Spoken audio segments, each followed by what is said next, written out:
قەوقاس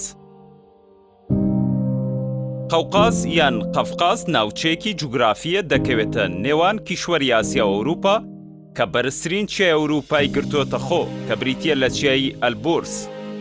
قەفقاس بە شێوەیەکی گشتی دەکرێت بە دوو بەشی باکوور و باشوورەوە. قەوقاس باپیری گەورەی دانیشتوانی ئەو ناوچەیە.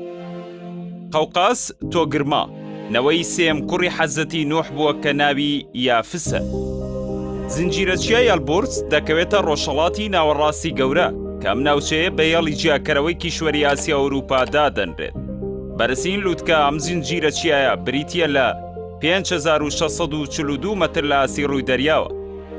قەوقاس بە ناوچەیەکی هەمەجۆر لە ڕووی زمان و کولتورەوە دادەنرێت چونکە لە وڵاتانی جۆرجیا و ئەرمینیا و ئازەربایجان پێک دێت. بەڵام قەوقازی ڕووسی پێک دێت لە هەرێمەکانی کراسنۆدار، ئەنگۆشیا، ئۆسیتیای باکوور، شیشان و داغستان. هەروە سێ وڵاتی تریش سربەخۆی خۆیان ڕاگەیاندووە کە بریتین لە ئۆسیتیای باشوور و قەرەباغ و ئەبخازیە، بەڵام تا ئێستا دانیان پێدا نەنراوە. ناوچەی قەوقاس لە ڕووی ژینگەیەوە بە ناوچەیەکی گرنگ دادەنرێت چونکە 6400 جۆر ڕووەکی لێ کە 1600 دانایان نیشتیمانی بنەڕەتیان قەوقازە.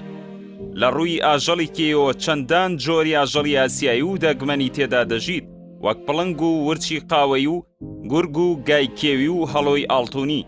هەروە ناوچەیەکی بەرفراوانی دارستانی سروشتی و جۆرێکی تایبەت لە سەگی ماڵی هەیە کە بۆ پاسەوانی بەکاردێنرێت. ناوچەی قەوقاس درێژ دەبێتەوە بۆ ڕۆژاوی دەرەی ڕەش و بەحری قەزوین و تورکیا و ئێران. هەروە چەندین جۆری کانزە و بەرهەمی کشتوکاڵی و سروشتی تێدایە و پێویستە بوو ترێدەم ناوچەیە کەشوهەوای هەندێک جار فێنکە و هەندێک جاریش زۆر سارد و بەفراویە و هەرسی بەفر چەندین کارەساتی نەخوازراوی لێ دەکەوێتەوە.